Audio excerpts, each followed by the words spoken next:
Hi, welcome to the Big Bear Homestead.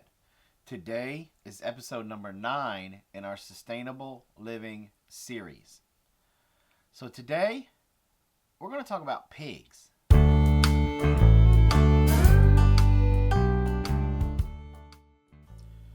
Okay, so let's talk about the pig. Now, there is a lot of back and forth whether or not you need to have a pig on your homestead or should you have a pig on your homestead versus you can't really have a good solid homestead without it. Some of the reasons for not having a pig vary all the way from the amount of land that you have on your homestead, about the so-called smell, and religious reasons. And then on the other side of the coin, there's people that say, you can't really have a good working homestead without the pig because the pig does so much. The pig does a lot. I mean, to the point where the Irish said the pig is the gentleman who pays the rent. So, with that being said, what all does a pig do on a homestead? Okay, as a homesteader or as somebody who's trying to live a more sustainable life, how can we get the pig to work for us? Because remember, when I was talking about chickens, I was saying when you bring livestock on, you want them to have more than one purpose. So a pig, besides making glorious bacon, what else can a pig do for us? Well, anything that you don't want to put in your compost or you can't put in your compost pile, more than likely you'll be able to feed it to your pig. If you have an area that you want to clear because you want to put a garden there, or you want to plant some fruit trees there, or some nut trees, or some soft fruit, you can put your pigs in that area, and in no time at all, they will have that area cleared, they will have that area tilled, and they will also have that area fertilized. Now, Joel Salatin said in one of his books, and I can't remember if it was Everything I Want to Do is Illegal or Folks, This Ain't Normal. Now, both of these books you can find in the description. He told a story of how one time they had a hole in one of their dams around one of their ponds. And he just turned the pigs loose into that area, and in no time at all, they had that hole patched because of their rooting and wallowing around and everything. They basically patched the hole. So that's another thing that pigs can do. John Seymour is quoted in his book, The Self-Sufficient Life and How to Live It, that the Irish said that the pig is the gentleman who pays the rent. Now, he also goes into more detail about things that pigs can do on your homestead in this book right here, and you will also find this book in the description. So now that we know a few things that a pig can do for us besides give us meat, how do we go about taking care of them? Alright, so how do you take care of a pig?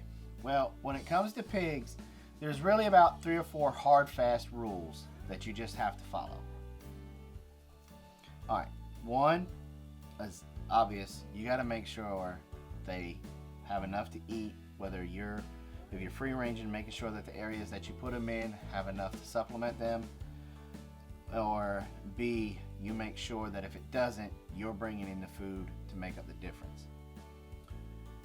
They're gonna need water, and they're gonna need a lot of water, especially in the summertime.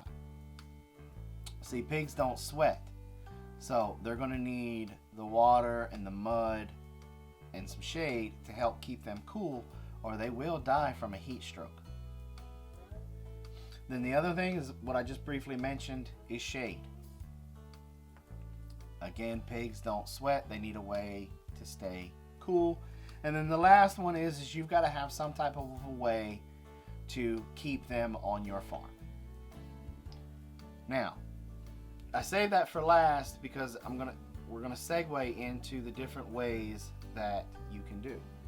You can build a small type pig pen area where you keep them confined to one area all the time. You can let them graze in free range basically over large areas and rotate them every so often, or you can have the best of both worlds. John Seymour talks about how he keeps one feeder pig kind of close to the house that he feeds a lot via the pig bucket, aka slop bucket, and that he keeps contained in a small area. I've got a buddy up in Ohio, Semper Grazing farm, that he runs his pigs when he has pigs. He runs them behind the electric solar powered pig netting, and he rotates them to different parts of his farm, different pastures every so often. We kind of do both. I keep my pigs confined. I've never had any luck with the electric, so we've went and we build our fencing out of pallets, and so we will enclose a large area in pallets, and then the pigs can stay in there for 2 to 3 months, 4 months. And we've got spots on our homestead. We got about 4 that we'll rotate them through. When they're not in that area, now we do plant stuff in there like Jerusalem artichokes, potatoes, turnips, radishes, stuff like that. So that way when they come back, that stuff will be there and they can root it up and eat. Excuse me. So now that we know how to take care of them, how do we know what pig we need?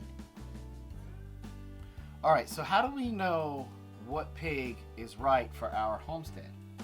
Well, that's where you have to sit down and you have to think and decide, what are you looking for out of this pig?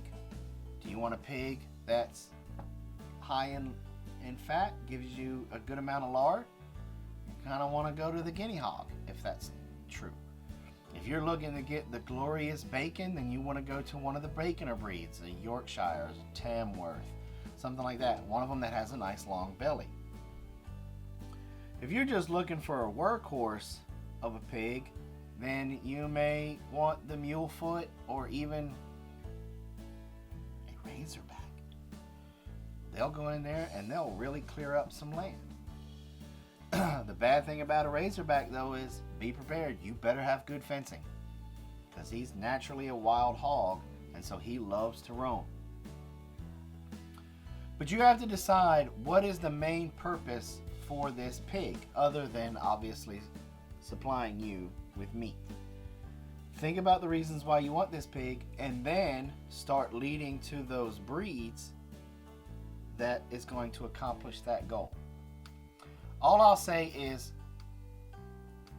lean more towards your heritage breeds, because those breeds typically always have more than one good reason.